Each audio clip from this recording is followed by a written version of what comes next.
What's up, everyone? I'm Michael Falk with the Milwaukee Sports Performance Podcast, and I am joined today by Greg Reinhard of GRB Rays Baseball. Greg, thank you for taking some time to come on the show and chat youth baseball today. Yeah, thanks for having me. Excited to do it. Yeah, well, I'd love to dive in and just kind of start, if people aren't familiar with you, a little bit of I think everyone's got like a baseball story. So how did you kind of what's your baseball story? How'd you end up involved with owning your own baseball club now? Sure. So I'm originally from Marinette, Wisconsin. My dad claims and says I've loved baseball from the minute I was first able to do anything.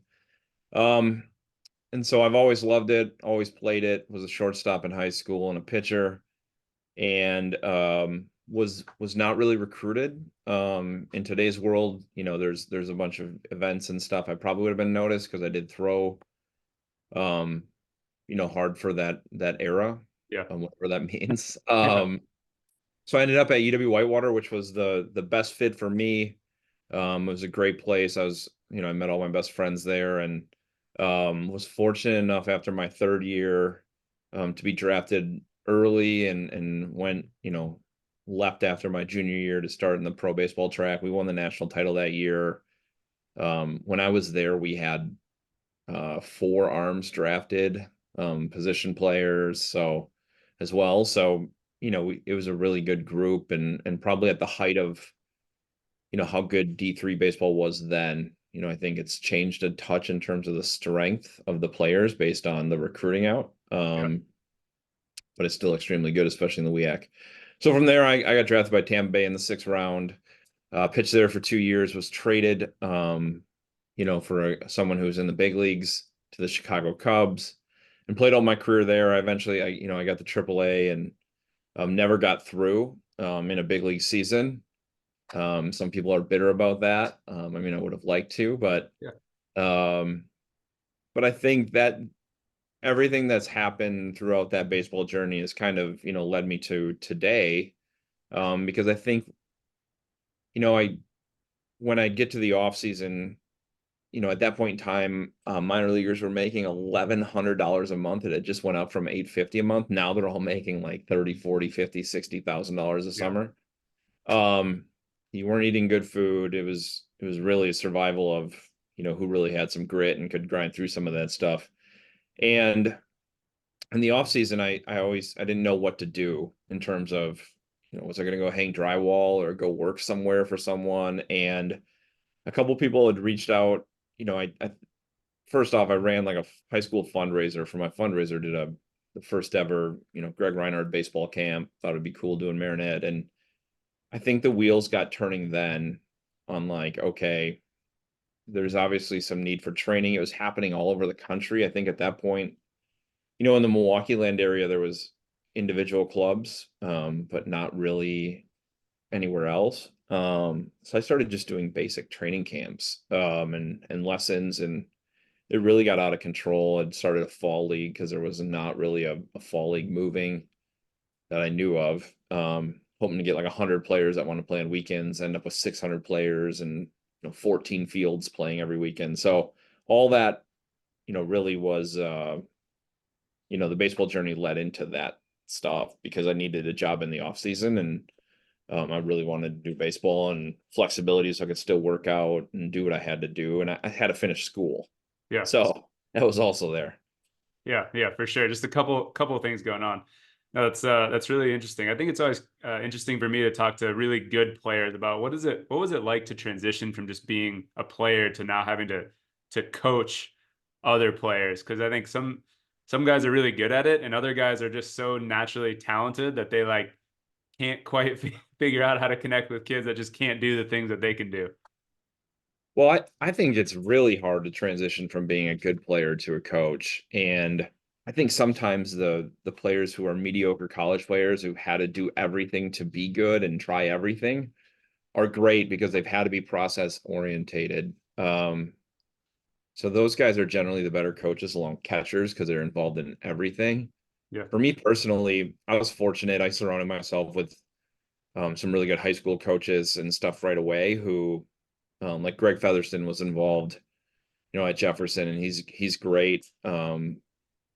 And I think the first few times I coached, I was coaching like 10U and 12U, where you have to coach like every play and verbally communicate what's going on.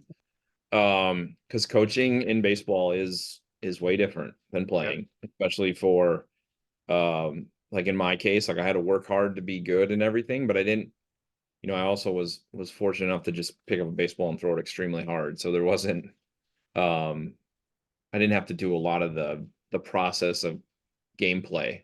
Yeah. Um, but I think once you teach it, like in a lesson or camp, and you have to think about why you do something, I always say, like, had I been able to teach, you know, full time, like once GRB really got going in a facility, had I been able to do that, 5 years before I started playing pro baseball, I think I could have, I would have been a better player because I would have understood the process a little bit more. Yeah. But I think getting out and coaching teams where you have to verbally communicate is great.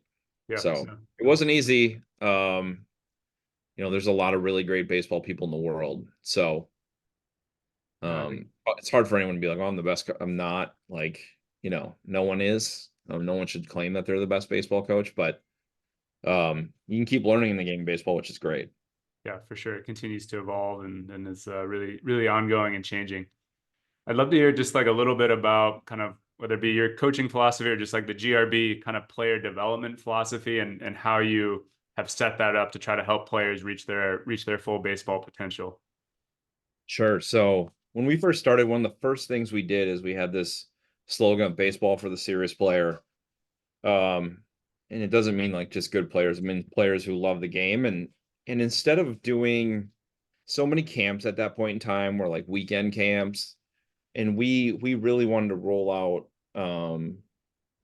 like 5, 8, 10 week sessions so that you could actually, and multiple times a week, so you could actually work with players and make adjustments. And we did video review right away. And so when that transitioned into the actual team side of GRB, um, we don't really practice gameplay from, like, we start a lot of our high school practice start in November. They'll run all the way until high school starts. The youth starts December, runs all the way through April. And we always start late. So like our youth, there's youth teams that are playing this weekend, being the first weekend of April. We'll wait till the last weekend of April Yeah. and scrimmage and do a lot of gameplay install now. And so then from November or December all the way until when they're done and we're indoors, mainly a lot of it is focused on individual development and skill set development. So we call it winter training and not practice, because at practice, like, you're practicing to win games most of the time. Like, you think about what winter training is, it's like, let's have a process. I don't love that word, but like, let's have like a process over like a 5 month period where we can install and start over each time with swing mechanics. You know, if throwing motions need to be changed, like there's time to do that. Um, you know, how to actually feel the ball, how, like all the infield movements, the outfield, there's footwork and cadence and things that kids don't really get to practice if you're just focusing on scrimmaging all the time. And so um that's kind of been our jam, is like, we call it the lifeblood, right, of our program, like winter training, because you do see player development. And I don't know that everyone can say that. Some people just get better naturally from puberty, right? Like, it might be the best velo program of all time. But if you want players to get better, they have to do changes. Otherwise, like in baseball, there's this really weird thing that happens. You play on a smaller field, and then at 13, there's a step up to another field. And at 14, you go to full size field. And I always say that, like, baseball has a problem where kids get out of the game at 14U. They'll say one of two things. One, I'm burnt out. Um, I don't believe in that. Two, you know, they'll end up having like arm soreness and stuff like that. And it's because, like, they're on this bigger field and the game is drastically harder. And like, puberty hasn't happened for everyone. Sometimes there's bigger players, like basketball, like the bigger kid who's really good when he's in younger, but he can't shoot later because he's never had to shoot more than 8 feet away from the hoop. Um, but in the end, like, all the players who mechanics make sense, and when they all grow, the people who have the right swing mechanics, the right throwing mechanics, the game stays fairly easy for them because they can reproduce on a bigger field.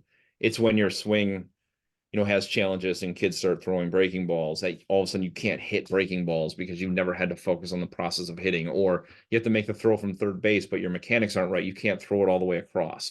Yeah. Like, and then you're going to change your mechanics and try and huck it all the way over there. And then you end up with a sore arm because you've changed your mechanics. So this is why I think we think the mechanics play long term for like development to not just high school baseball players, but college baseball players and so on. Yeah. No, I think that's really interesting. I haven't heard somebody break that down. I mean, we've talked about it with like, baseball has some other implement issues with just like ball weight doesn't change as players get older. Like, NFL is not playing with the same weight baseball in the as the Pop Warner leagues and those types of things. That is really interesting to hear. I mean, you kind of lead me into the next thing that I wanted to ask of just like looking at the baseball calendar right now.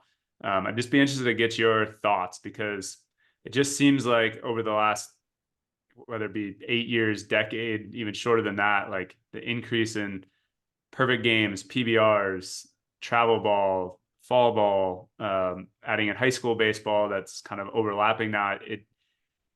I've just seen players have a hard time fitting it all in. We had an athlete this year that's like, well, I'm doing a throwing course at this local gym, and then I've got my high school open gym, and then I've got my club practices 3 days a week, and this is in like December. Yep. It's like, yeah, our arm is sore, and no wonder with all that you're doing. So I just be interested in what you think about the baseball calendar. Well, it certainly has expanded, and the allure of Wisconsin players, since we're in Wisconsin over time, has been that they have fresh arms. Because, like for me, when I was younger, like I played basketball and football, and I didn't pick up a baseball glove until maybe a month before the season, and those seasons were short. We were done playing in July, and then it was football season. That has changed. I mean, the world is a way different place with baseball. We try to shrink this calendar for our own program's sake, and I think people can appreciate it. And we give advice to have shutdowns. So when we say we practice in November and December, we have no throw practices. So it is all footwork based, hitting based.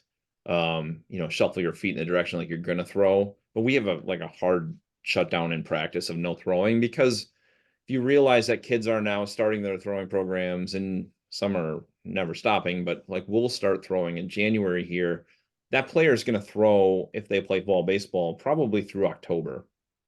And I know a few people do it, and we kind of do too, is when we end in July, like we kind of give people like a 3 week breather on throwing, and then get back to baseball. Because, you know, in your line of work, like growth plates are soft, tissues are they're expendable, they can get hurt, ligaments, everything. So like there has to be some level of guard dog on how much your watchdog on how much people are being used. So for us, it's simple. Like the calendar's crazy. It's too long. That's for sure. It has shrunk a little bit. Like the real end of the pro stuff and the higher end high school stuff used to be like the last week of October, and then there was always a November showcase camp, which we ran one, and then you'd start practice like immediately after. Um, we try to be done in that October 1st range. Some of our better players may extend a week or two, and then it's a hard shutdown until January. Yeah. But there's a lot of things going on. I just, we say in our program, especially with youth, like if you're going to play for us and you can play for on this side of the state over in Madison, there is no midweek travel league. There is in Milwaukee. So people over there will play for a travel program the full time. Over here, like people play for us on the weekend. And then they'll play like, for DeForest Little League on Wednesday. And the thing is, if you're going to be a thrower for us on weekends and a pitcher, we just ask you not to throw midweek for your other team, right? I mean, kids don't need more than one outing a week. And people used to be like, well, when I was a kid, I used to pitch all the time. Sure, so did I, but I played for a short amount of time. In terms of length of season, you can't have people play this long and have them go at it all the time. Like there is health and benefit to having a few weeks off here and there. So we shrink our calendar. Some people do not. I was texting my buddy this morning about the rise of arm injuries, and Major League Baseball is going through it right now. And maybe that pitch clock has something to do with it. I don't know. But people are throwing harder. but I don't think they're playing as much arm conditioning catch anymore too. So like, and there's more muscle on the bone. Like this could be a rabbit hole, but there's a Yeah. lot. No, I was curious to dive into it. I mean, because we're seeing it. I mean, obviously, I think if either of us had one answer, we'd own a private island somewhere rather than Right. rather than still be in Wisconsin in the winter. Um, but is that, I mean, do you think is that a big part of it? Just the schedule that's affecting these arm injuries? I've heard, there's been some interesting like doctors that are coming out with new opinions on the obviously velocity plays a role, but then some of the pitch design stuff and looking for some of these very high spin rate pitches that are very effective that might be, increasing some of these injury risks. Like, do you have any thoughts or philosophies or things that Sure. you've seen there? Well, I think pitch shaping probably is a part of it. I think what's crazy is you used to get ready for baseball by a general 8-week throwing program where there was 3 weeks of arm conditioning, then you go to flat grounds, then some bullpens, and it included long toss, and it was done at a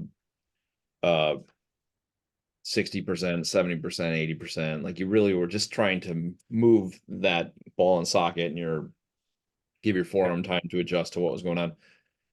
There's so much max effort training, and the weighted balls are a part of it, like the throwing forward with them. I do think some of the backwards throwing stuff is fantastic for like scapular strengthening and things, but it's not going to change. Like, right, and certainly like the velocities have changed. Like in 2005, the average right-handed reliever in the big leagues was like 89.1 miles an hour. Like I think you'd be hard, like on a major league grade, like a scouting scale, like 90 was a 50 grade average arm, and nowadays it's approaching. I don't know if it's over it, but it's like 94.8 miles per hour is the average right-handed arm, and you can watch relievers throw 100 every day. That Yeah. was a once in a lifetime arm 10 years ago. So that training certainly has some effect to it. I think humans are getting more muscle bound, and I think you never saw as many injuries because pitchers generally were kind of flabby upper bodies and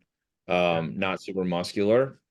And so there was less weight being carried through the motion. And I certainly think now if you go add 3.5 pounds of muscle to an arm and you're whipping it at that, RPM force, that it's probably gonna you're putting those ligaments at a far more stressed out, environment. Yeah.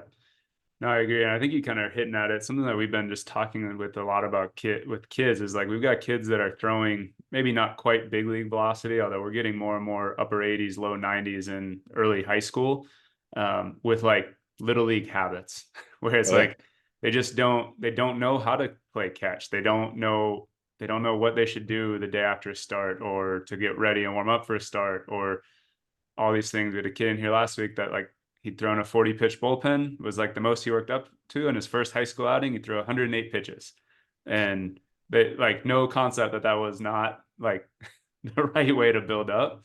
And I just think that in the youth, we're just seeing some of that stuff. I think at the big league level, that's probably a more complicated question, but I think there's a lot of low hanging fruit just with getting kids to like learn how to take care of their arm and stick with those routines for the long run. Yeah, there's always this argument of who's running the arms faster, travel sports or high school sports or whatnot. And I don't think it's either side. I think there needs to certainly be better communication. And I think we've worked with our players a lot to have communications with their high school coaches of where they're at. That first outing, it's tough to throw 100 pitches your first time out. I mean, if anyone goes to a big league spring training or minor league spring training, and you're throwing multiple 25 pitch bullpens to get acclimated to the weather if you're a northern guy, and then a batter may stand in there and not swing, and then they take general BP. Um, but it's a 40-day ramp. Yeah. I, And I then just even don't in know spring that training. families, like everyone's played baseball in America, right? It's not like it's a first generation sport like maybe lacrosse where people don't know anything about it. But it also maybe is a detriment where you have this generation of people that are, somewhere between the age of 35 and 50 with younger kids, and they haven't um been exposed to all the different things happening. I just remember when they played. And so Yeah. like there probably needs to be some re-education of where baseballs went. But that's like every sport, probably. Um, Yeah.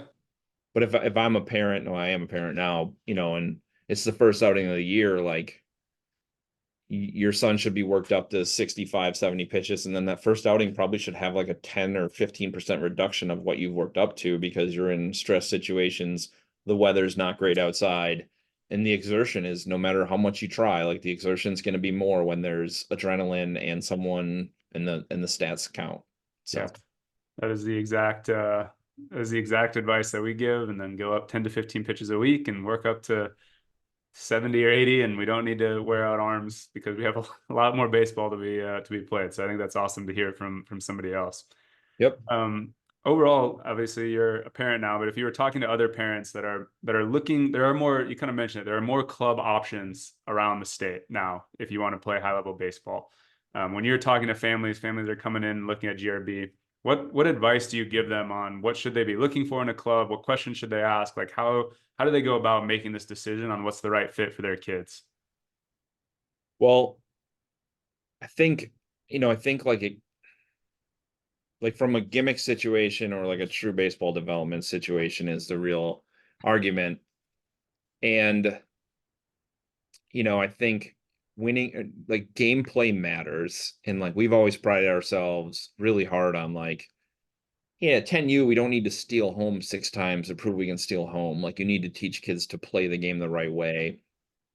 Um, there's just baseball in general has to get to a gameplay setup, and it's really hard when people just really want to win all the time. And I think you learn a lot of things from winning. I think you learn a lot of things from losing.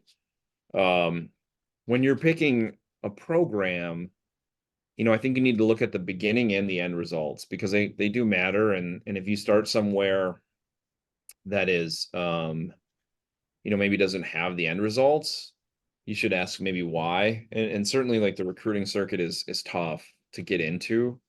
But there's a reason in Wisconsin there's like 3 that do it consistently, right? I mean, there's hitters who's been a longtime rival of ours, but like I have tremendous respect for the the the players and the grind that they put out. And then Sticks Academy is obviously GRB Sticks now, and then GRB here over in Madison. Like those were kind of the big 3 for a long time. And there are some others that are doing a good job. Um, but like if you came to GRB, it'd be like, hey, here's all the players that have made it all the way through the program. Certainly in any travel setting, at the age of 14 and 15, there's puberty, there's players that get really good and come in, and players that get really, level off and they maybe leave for another sport or just don't have baseball as their number one. But I think if you watch there's 10 programs in the Midwest that kind of do all the recruiting. And if you find yourself in one of those, you probably see one, you're probably getting realistic communication to you. You're not a big leaguer when you're 10. You're not a college player when you're 10. Like I say to our parents every year, and this is something like, hey, your first goal when you first played catch with your kid when they were 5 was you probably want them just to love the game. You want them to like play with their friends. And then like big time goals should be like you get to play high school baseball and represent your high school and your community with your friends because those will be your greatest memories. And for 90%, I mean, baseball is a 6.8% college rate. So for 94% of people, 93.2%, like that's it. That's the best you'll do. Baseball game that ends quickly. But those 10 programs that have that full process down are going to give you realistic communication like, hey, you're not there yet, or hey, that doesn't work long term. And if you're really serious about getting somewhere, people have to give you honesty. And I just think the rap on not just travel baseball, but so many travel sports is there's a financial aspect to it. It is expensive, and there are some people that exploit that versus having real conversations with families. I know it's something we've always done is like, I've looked families in the face and just been like, hey, you're going to be a good high school baseball player.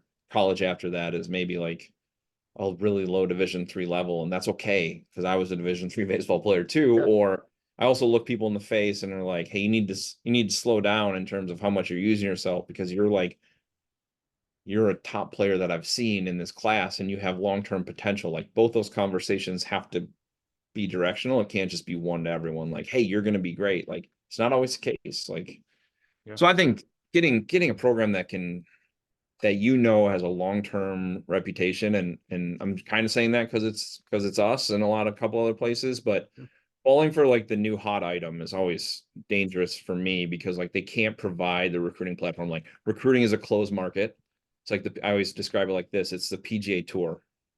Like when the Masters is going on this week, like somewhere else in the world, like the Latin American tour is still playing. No one's there to watch. And so if you're in a program that doesn't have that end result and they've promised you that you're going to be seen, like they really have no way to do that because most of the tournaments are like we play a schedule that no one else can play. So ask them for their end schedule, ask them for their training schedule, ask them when they throw. Like those are all real things that really do matter in your development and your long-term success. Yeah. No, I think that's so important. Just really good advice. It's easy to get kind of sold to or see the shiny object, but looking at that history is really important. Do you have any advice for, let's say an early in high school player family that really wants to make a run at college? Just kind of like what are the key things that they need to do, assuming they have some level of ability to be in that conversation? Sure. I mean, there's almost a spot for everyone in college baseball to some extent.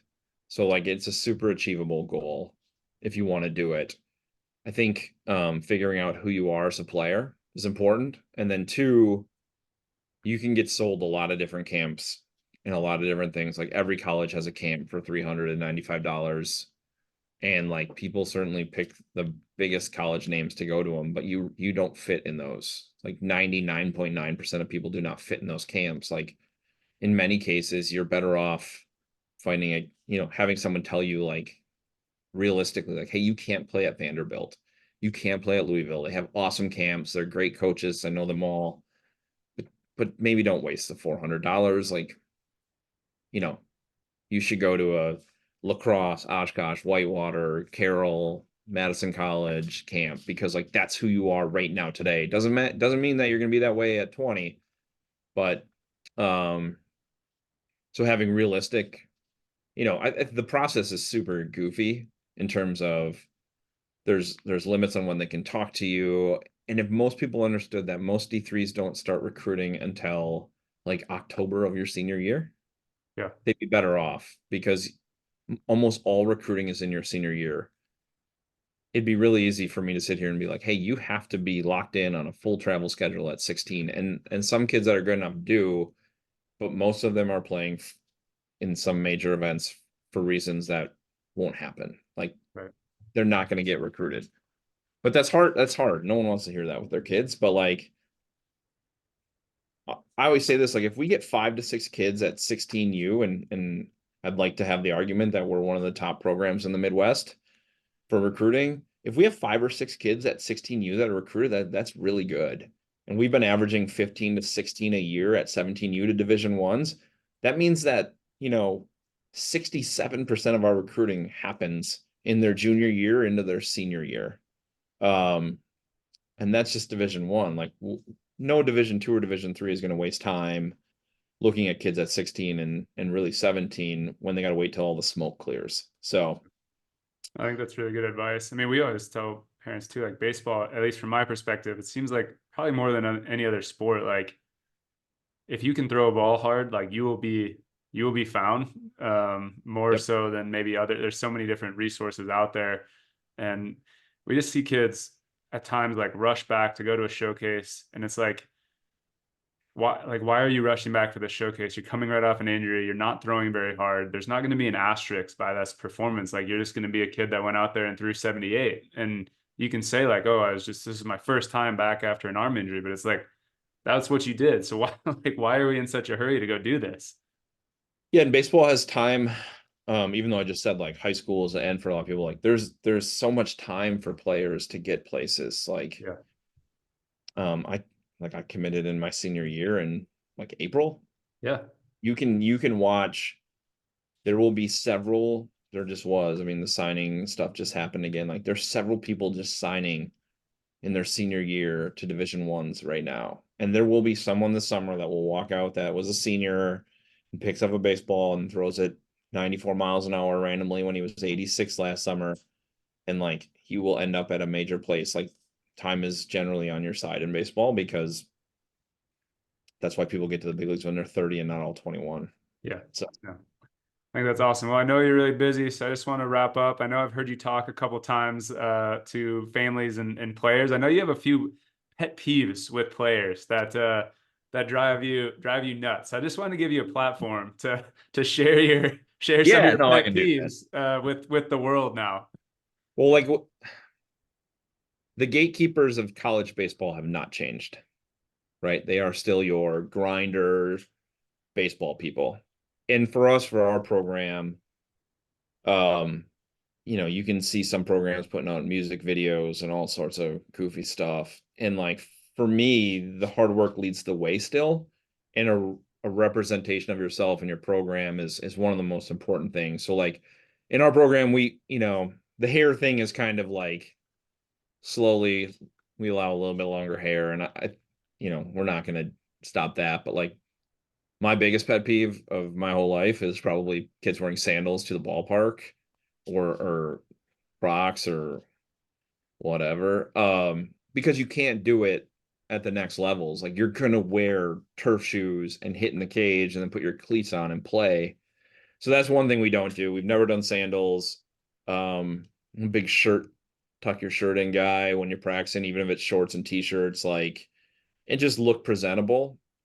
I mean, I remember, if you're a I don't know if this actually matters, but I think being freshly shaven and making yourself look younger is like actually important in the game of baseball because having a beard and looking old, like people are like, oh, anytime there's facial hair, there may not be more upside, right? You want baby face kids with square jaws, stuff like that. Yeah.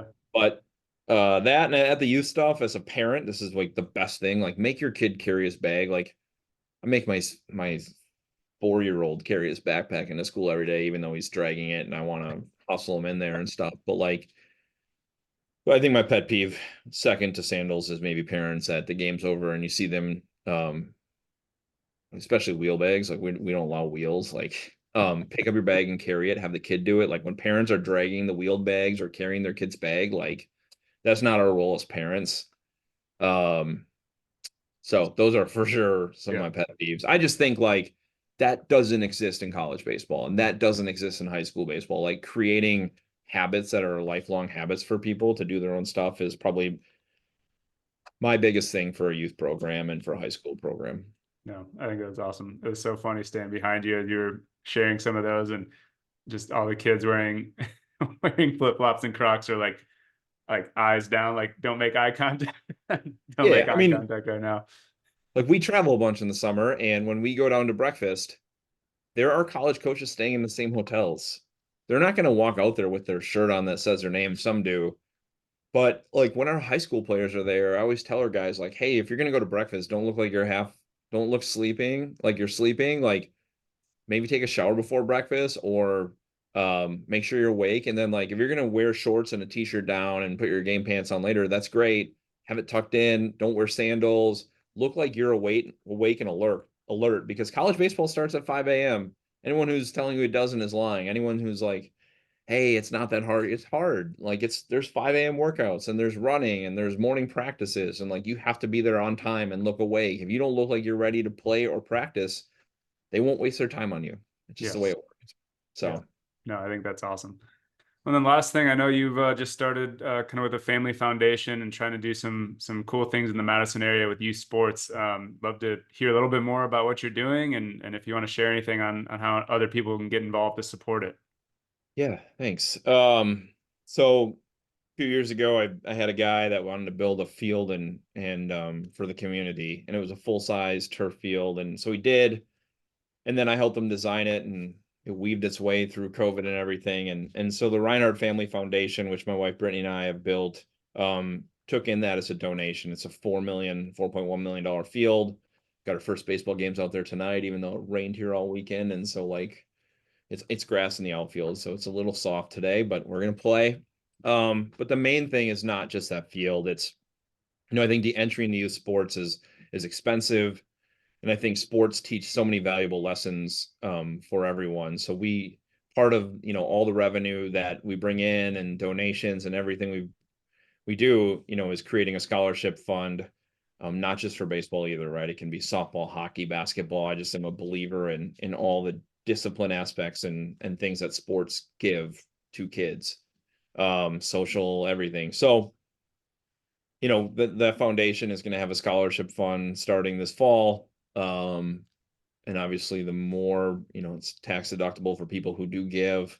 And the bigger that pot grows, we're hoping to create a long-term fund that will pump out consistent money in the community for players. Because I know not just in our program, but I know there's a lot of people that, if the kid wants to play and they should be allowed to. And I hate when money is an entry barrier. And we've never allowed that to be an entry barrier. Like there's times I've picked up my checkbook and made it happen for people. But that's just in baseball. I think it extends everywhere. So that is the basis of the foundation. We have a great board, and it's going to really grow into something great. I'm comfortable saying that and hopeful that it keeps going, and we're excited. Yeah, that's awesome. Very, very cool. Well, I'll make sure we get some of the information about that in the show notes in case anyone's interested in getting involved or donating to help support that cause in any way. Just make sure you check the show notes, and there'll be a link to go to that site and learn more about it. So I know you're super busy, so thank you for taking a little bit of time out of your day to day to share some of this. And thank you to everyone for listening. We'll see you guys on the next episode. Thank you.